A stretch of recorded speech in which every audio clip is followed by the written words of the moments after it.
Listen, I know nobody has ever asked you this question, but I will.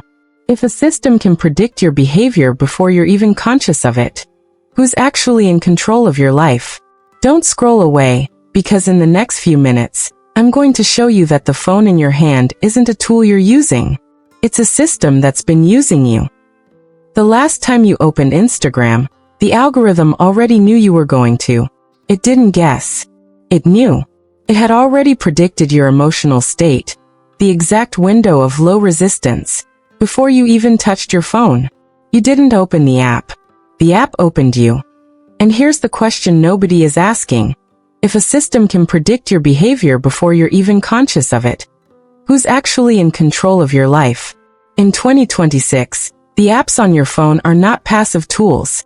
They are active systems, built by engineers whose only job is to find the exact moment your attention weakens, and be there when it does. Before you unlock your screen, the algorithm has already prepared content designed around your emotional fingerprint. It knows when you're tired. It knows when you're avoiding something. It knows the exact kind of content that feels like rest but functions like a trap. And here's the mechanism most people miss. This isn't a willpower problem. It's an architecture problem. Every time you pick up your phone without intention, you're not making a choice. You're following a path someone else designed. One that leads away from your goals and straight into their revenue. The slot machine doesn't look like a slot machine anymore. It looks like your inbox, your feed. And every shallow scroll is quietly doing something you can't see.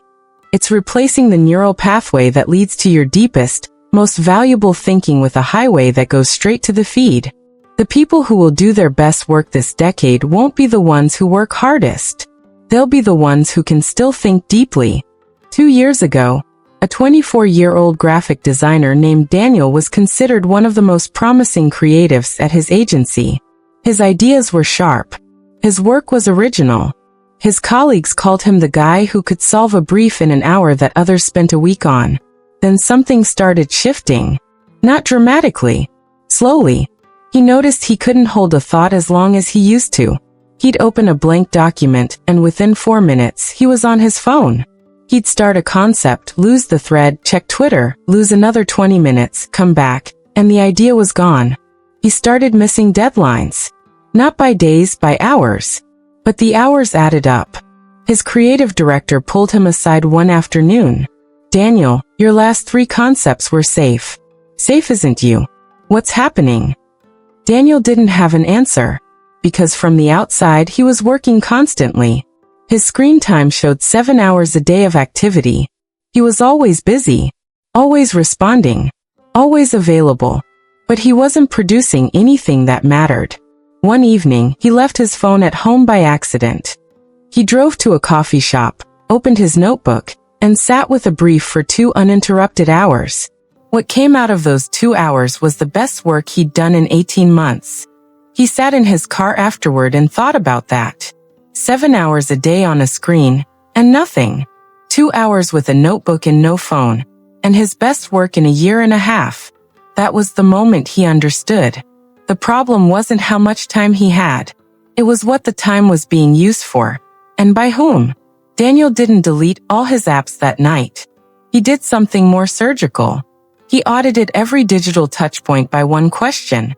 Does this serve my intent, or does it create its own intent for me? His email served his intent. His design software served his intent. A platform that decided what he saw, when he saw it, based on what would keep him longest. That wasn't a tool. That was a machine with its own agenda. He started treating them differently. He grayscaled his phone. He moved every non-essential app off his home screen.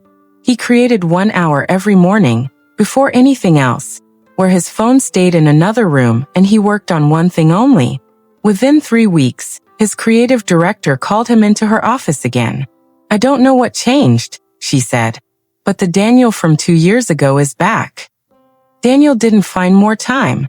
He reclaimed the depth that distraction had quietly stolen. And here's the truth his story reveals.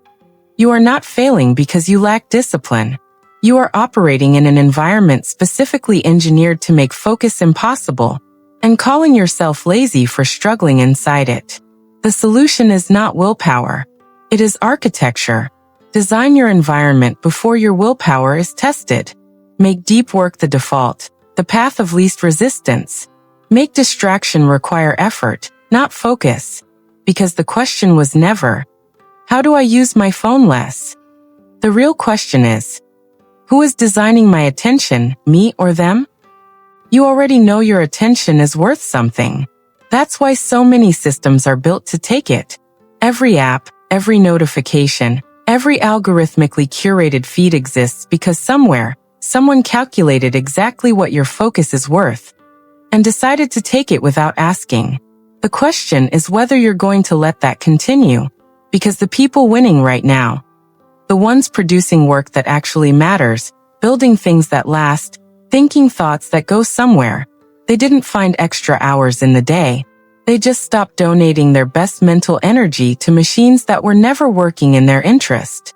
Daniel didn't become more talented when he left his phone in another room. He just finally gave his existing talent somewhere quiet enough to breathe. That's available to you. Right now. Today.